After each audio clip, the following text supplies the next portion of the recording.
really loved, besides, I could just almost feel the energy from your response, was the fact that in your I don't even know how to say your eighth decade, or in that final 20 years, in that season, it's all spiritual growth. I mean, the depths of all of the things that you've experienced in your life along racism and all the isms and all the things you've written and all the things you heard. It's like it all comes into a neat one love package that only women of a certain age are able to relate or describe. And my sister passed before I fully got that message. And I'm hoping that I get a second chance here to hear it. So tell me about the way you were raised, your position in the family, and about how racial equity or how your exposure began to shape who you've become. Can you? All right. So I'm a born mystic intuitive. I don't think like most people think. I know certain things before most people have a clue. Yep. Other things, not my thing. Okay. Don't ask me to do tech. You'll see a very frustrated woman. That's not what I do. I was born in Brooklyn, and I remember my mom and I were walking. I'm younger than 7. We were going in one direction. A Black woman who I had not seen many Black women. We lived in a white area. Was coming in another direction. She stepped off the curb to not touch or something my mother. I could feel the energy, whatever it was. I did not like it at all. It felt like we were being given certain, I don't know, accord and all that. It felt so wrong to me. It felt sick. I knew then whatever this was, because I had no words and I didn't ask my mother, and I saw whatever it was, she also felt uncomfortable. And I knew right then and there that whatever this was, I wasn't going to play it. My mom, who used to tell that everybody is equal and all that, when I would show certain questions toward this, that somehow was different, in quotes. I'm not that kind of person. Yeah. I am very, very, very, very lucky that I am born intuitive and intelligent. After we moved to Long Island, that was white, white, white, white, white. Okay, and quiet compared to Brooklyn, which wasn't noisy, but that was quiet. When I moved out of the house after college, to give you like a date of what might have been going on the earth, so you get a sense, the 60s were a very, very busy, happening time, and I was in my 20s, and I was in New York City. So I had an education right from the get-go. And I met Black people, white people, mixed people, gay people, who the heck knows what kind of people, because we didn't have language then for what we have now. I didn't know what I was. I knew I was different than most people because that was pretty obvious. And I mean, I remember as a kid, I would notice people walking by because that's what people did. And I would be asking myself, why are they like that? What happened to them? Because I could feel their faces. I could see the emotions. I can sense stuff. I told you I am made this way. And I made a decision. I said, whatever that was, I was never going to let it happen to me. Oh, wait, I'm sorry. I was never, ever going to give up who I was because of whatever the F, I didn't use that language, I went through in life. Because I could feel it, the pain, the upset. Why did they look like, what did that represent? I moved to New York, and in New York is when I began to really learn and grow. I met people of different colors, different complexions. It was the 60s. So there was all kinds of explorations going on. I was definitely part of it. No question about that. I absolutely was. And so I began to know people of a lot of different colorations and found that I really liked certain things that I was told you're not supposed to. I think a lot of white people are the most scared people on the earth. I think they are some of the most insecure because of the conditioning in the United States and wherever else that they're supposed to be, at least it's the old conditioning, the best. They're not. Nobody's the best. To me, Black people were some of the warmest, kindest, most empathetic, most rhythmic people. I vibed with them like this. White people, which had a lot of friends also, I mean, I am one, and it was a different connection, but it was a different quality. because it's a different energy. And when I hear some people say we're all identical, we're not. We're not. The races are different. We all have a different, this one's got, I don't know, pink, this one's got purple, this one's got blue, this one's got green, okay? They're all good, okay? And I do explore, and I'm very scientific, and if it means anything, I was in Mensa. I've got 3 online courses, I've got 4 books. I now paint frequency stones. They are very reasonably priced, they are rock. Where do people find you and find the things that you? My website, Audrye Now. Audrye, that's how I spell it, AUDRYENOW.com. I meditate in my home. And when I have other kinds of thoughts, because I do my best to heal them, because I could have an internal dialogue, the likes of which I would not want anyone to ever know. I have a thing the guides gave me in the mid-90s called the protective prayer.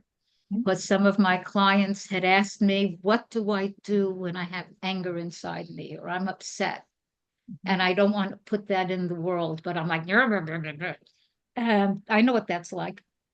So the guides gave me the protective prayer. This is the protective prayer. And I use it daily. Okay. And if a person is going through a literal release process, which I teach how to do, because we all need to, because it's just there. You have to mean it when you say it. You have to feel it. You can't just rattle it. That won't, then it's meaningless. It's just meaningless. You have to feel it. It's whatever I may say, whatever it looks like, sounds like, and feels like. Anybody I may mention in any way, shape, or form, they ought to be protected in life and love, and anything that might be higher than that, just in case, okay? Any processes within me as I do my release process, I am it's to go to light and love, or whatever anything might be higher, because if you have to release, you're going to use words that are not pretty, at least if you're really releasing. You think, oh, I don't like this. No, you need to say it, and okay, let it out. Anybody I may mention, I said that in any way, shape, or form is to be protected in light and love, or whatever is higher. Any spaces, places, vibrations made available within me as a result of this is to be filled with light and love, or anything higher. And anyone else who would like to be filled with light and love or anything higher, may they be so too.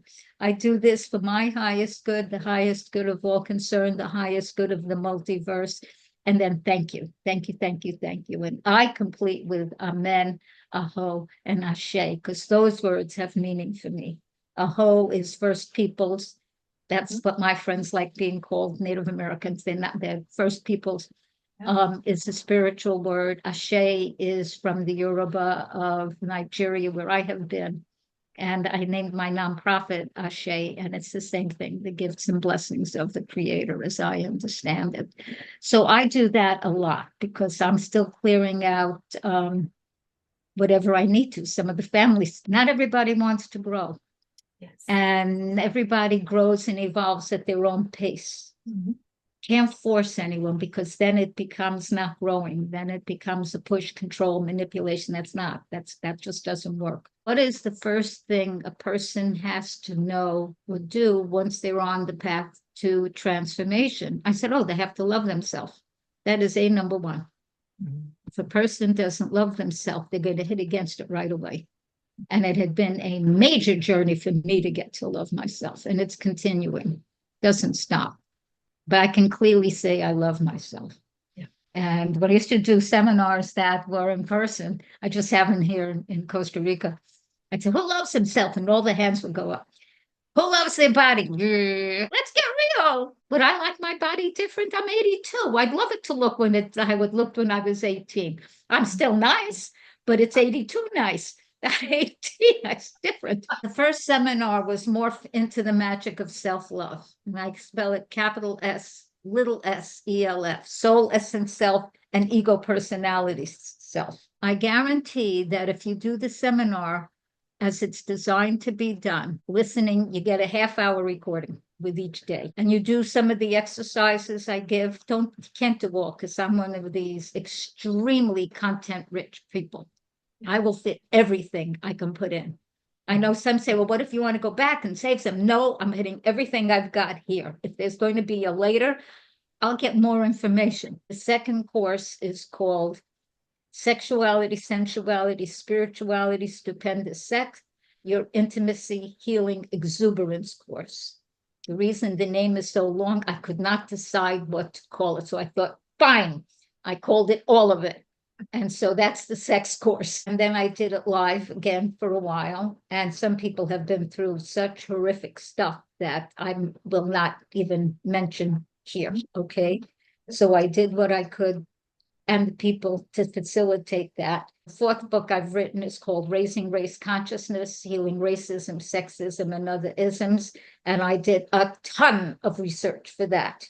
Okay, when some people in the United States, and I am an American and I am going to vote, even in Costa Rica, there are ways to do it so you can believe I am going to vote. So there were facts and figures of what this group of people that had your and my complexion were doing to that other group of people that had a more brownish complexion, and what the rules were and what was actually going on. And there's all kind of races. It's not just black and white. And then there were people of mixed race. My daughter is biracial. Okay, so none of this is just conceptual for me. It's very real. Yeah. And a lot of my friends are identified Black. Some of them are beige, some of them are tan, some of them are brown. I called it ism freedom. Be free of the causes and effects of racism, sexism, and other isms. Because I say that everyone, and I mean everyone, in the United States, I don't know about the world, probably the world, but I'm from the States. I've lived in the States. I know the States well, at least where I've lived, has been affected from way back to now. And when a human being is born, it isn't just this little innocent creature, okay, cute as they are, and they all are cute, okay? Of course, we all think ours is the cutest, but that's okay. That's personal, okay? It's a good thing we think that. We are born with the tendency or the possibility of thought patterns from our antecedents, whether we ever met them or not, with some of their belief systems sort of possibly encoded within. And one can clear the negative stuff because the positive could be a gift or a talent or an ability to speak languages. You want to keep that. That's like a good thing. But if it's racist, certain kind of anger that has to be cleared because a person can be born with some of that in, that's not an excuse to rationalize. No, when one sees that, that's the opportunity to either say, let me find a professional who can help me with this. But we get into it, we talk about it, we see what's going. People will cry if it's deep. It's okay, you need to. It is time to heal this. Because we are at a time and a nexus on the planet right now where we have the opportunity to either F up altogether and make a real mess of the planet, which I do not recommend at all, and or to really evolve so we can become what we are soon on the threshold of becoming a galactic species. How does somebody who has been conditioned in any way, shape, or form to think that their coloration or their religion or their national origin, or one, you have to be aware that you're thinking or feeling or doing whatever you're doing. There has to be self-awareness about something because people won't grow if they think they're perfect. I'm perfect. I don't have to do anything. Okay, that's actually funny. Okay, because as perfect as we are in our innate nature, because everything is connected, and we are made of light. We are made of light. Okay, now I have physics to prove it. Okay, but I know this. Do we all act that way? No. Do I always act that way? Okay. Am I evolving more and more toward it? Yes. And I know that. Is it always easy? No. Is it worth it? Oh my God. Oh my gosh, so much. I mean, I am, as we speak, 82 and change. And I have some of the best health of anyone. I've been a long time vegetarian, but most people don't clear themselves. They don't know. Most people in their 80s can't dance the way I can dance. Do I have to do maintenance? Yes. I walk every day unless it's pouring rain. I'm usually on my rebounder, back into doing yoga. In the States, I was at the gym, but then we had silver sneakers. It was free. We don't have that here in Costa Rica. So for the ladies or whomever that are my complexion and are only used to being with people of my complexion, ask yourself, okay, one, what do you think for real? Not what's the polite thing to say, not what's the socially acceptable thing so you look like a nice person. Put that to the side. Allow yourself to get real, get authentic, whatever that might mean. And ask yourself, do it for yourself first so that you don't with somebody else. What do you really think about people that are different complexions? Whether it's yellow gold, whether it's dark brown, whether it's beige, whether it's tan, what do you call them? What do you really think? How many people do you know that are that?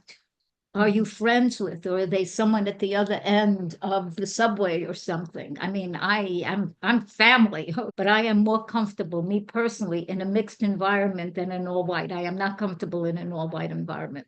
There's too many energies that are missing for me, and I start looking for them because I like them, those energies. I need them for me to feel full. How do you want to get to know somebody so you both feel comfortable? They have to ask, what do they want? And what are they afraid of? What are they afraid of?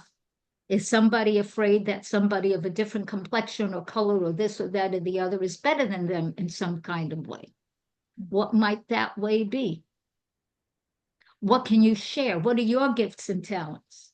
What can you bring to the table? And then start to get to know people and acknowledge what you might feel uncomfortable with. If a white person is afraid of a black, brown, beige, and that's how I write it, black, brown, beige. Okay, you'll see it in my work. Why? How many mass murders in the United States are black, brown, beige? They're white for the most part. I mean, let's get very real here. And are people afraid of retribution? Well, then heal yourself. And when a person keeps doing this, your energy is different and you begin attracting. We attract where we're at. Whatever our frequency is, our vibration, whatever word you want to use, we'll attract on that level. And so I began exploring. I went to different groups that were more Black oriented, learned stuff that you will not learn in a white group. I can tell you that for sure. And what a lot of people thought about white people, which you will not hear in a white group. And do I think every black, brown, beige person is wonderful? No, I don't think that. Do I think anyone white is just a horror? No, no, not at all. Individuals and different groupings. And it's wonderful that who you're working with, people want to evolve. We need to. And part of how one evolves is get involved with the kinds of people you want to learn about, because you're not going to involve with somebody that just looks like you. You're going to be like this. It'll be same old, same old, same old, same old. You might want to read, get my book. Okay, it's on my website. When the election cycle happened, I see this intersection of women rising and white women engaging and black women engaging differently than ever before, and the Good. usual misunderstandings and wanting to have these kind of conversations to help them know. And on November 6th, how do we keep going instead of going back to our corners of, white women and black women? And so, Creative. I have this little white bubble, and I can always retreat to that. If life gets hard or this gets too challenging or somebody's going to hurt me if I dare, I have a retreat. My black sisters do not have that retreat. Neither do their children, and we're a multiracial family here too. And so, what would you say to my audience of white women who are saying, well, I don't really think I'm colorblind. They love that one. I don't see color. I hate that, but that's I okay. have to tell you how dumb that is. There Go is, ahead. yeah, and you can. And what the biggest question is, and what has racism cost you? Because until we internalize and get that, for me, it is the connection with really diverse, brilliant, generous souls that I have been taught from generational training, DNA, whatever, to be afraid of. And the truth is, it was never a person of color who hurt me in my life. It was those white ones.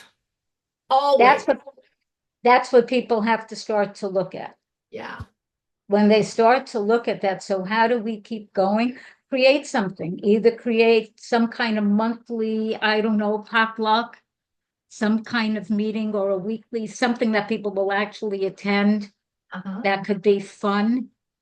That one could be a learning thing, one could be a food, most people like to eat some kind of food thing, one can be a music thing, most of us like some kind of music, okay? Yeah. So it isn't only this, that, and the other. One can be fashion. I mean, we're women, okay? It could be something like that. Bring something in, show something, blah, blah, blah, and everybody comes in and shares.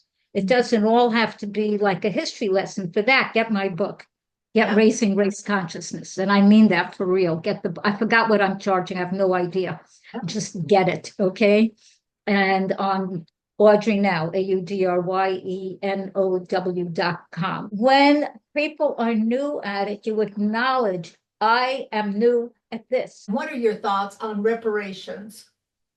Oh, in the United States, reparations, I would like Yes. to know how we could do some of that. And I it's- think we need to do something. I think the country needs to create something, and that includes whomever. The first peoples, often called Native Americans, absolutely, no question. The land, the thing, what's been stolen, that's like, the black, brown, beige people, absolutely. Whatever that might be, there would have to be conversations, for real conversations with people who really want to do something, not just some cover it over and then put a stamp on it, not that, okay? It might be a thing that takes place over many years. It might have something to do with giving certain people scholarships to certain schools, whether it's universities or other kinds of schools. It might have something to do with allowing, or not even allowing, giving a possibility of people who maybe couldn't get a house before, a bit of availability to do that. I'm not sure what it would be. It might be definitely cleaning up some certain neighborhoods where the water and everything else is so polluted you can't even, like, it's disgusting. Okay, Ferguson, remember, I mean, okay, that stuff absolutely has to be taken care of in an A1, first class, whatever that might mean, way, so that it shifts that. Because in terms of karma, I know some people don't believe in it, and some people are saying we're beyond karma and all of that kind of stuff. So what I'm going to say is there needs to be a rebalancing of the energy of what's gone on. I don't care what you call it, okay? And that would be part of the way to do that. Will everybody get what they want? Probably not. Will some people feel they're being taken advantage of? I am sure. Will some people say, well, I didn't do it. I wasn't even around then. Okay, yeah. Okay, then you have to look at what kind of life do you live and how did you get to be able to live it? When some of my friends told me, and we're going back years, that I had white privilege, I said, explain that to me. Because I have not lived, from my perspective, a privileged life. Okay. However, I am white. And just by virtue of being that, whatever I might be born or religious or this or that, or brown hair, or this is color, but it's still brown hair, it used to be, kind of thing. I could do things. And so the white privilege, so-called that, is so endemic, people may not even realize that they have it because they're so used to it. It's like the norm. But other people don't have that. It is different. So then there has to be an awareness. How do we rebalance and fix it and all that? Many different ways, learning from each other. Do I want to speak like a rapper? No, I don't. It doesn't come out of my mouth nice. So don't think that if you're this and you're friends with this, you can do what they do, because there's all kinds of ways to get to know one another and what's appropriate and what's not. So don't make any kind of assumptions, because that already is white privilege. Yes. Okay. And quite frankly, white arrogance. And that stuff has to leave. Colorblind is simply, to me, this is very personal, okay? This is a phrase that some white people will use so they don't have to deal with their own issues or their own thoughts and feelings. So colorblind, what? So if I hold up a red rose, you can't see it's red? And if I bring in a yellow one, you can't tell it's yellow. You're going to tell me they're the same, really? And if I bring in a white, I don't know, a lily, and so what is this? It's like, no, you're fooling yourself. What do you really mean? Do you mean you don't distinguish? You don't make a difference? You don't look at what somebody's history or background might have been to understand some of who they might be now? They may not have what you have. People here, I'm living in Costa Rica, and I am for the moment, and a lot of them may think I'm living all fancy and big and huge, and that I'm not. I was not able to afford to live in the United States anymore. That whole colorblind thing, what does someone actually mean by it? What are they actually saying? You don't discriminate? Really? Do you even know what it means? I had a friend of mine who said when she heard someone say something like that, she took umbrage at it. She said, you don't look at me and get some sense of what my background might be compared to someone who's white and have some idea that I might approach things differently. There needs to be conversations among and between people to understand someone else might not mean that. I hear that and I laugh because to me it's ludicrous. Yeah. Colorblind. Ew. You can't see my hair is dark. I have a pinky kind of looking flower in my hair. I mean, you can't see that. What do you see? Gray? Okay. What does it mean? What are you hiding? What are you looking to gloss over? What do you not want to deal with? I have appreciated this time with you so much. I appreciate your wisdom, your generous spirit, your Thank you. wealth of story, and your willingness to share that in the universe. It has Oh, yeah. been I want this. my Thank you. absolute pleasure to meet you. Oh, thank you, Kim. I want us to really survive and thrive on this planet. Yeah, I want it safe for my grandbabies. I Yeah. want it safe for us all. I want to be able to thrive here. I want us all to thrive. And when the whatnots and hoo-has from wherever come, I, without freaking out, would like to say hi. Thank you. It has been a pleasure. And yeah, Thank you so thank much. you. You too. Thank you. Bye.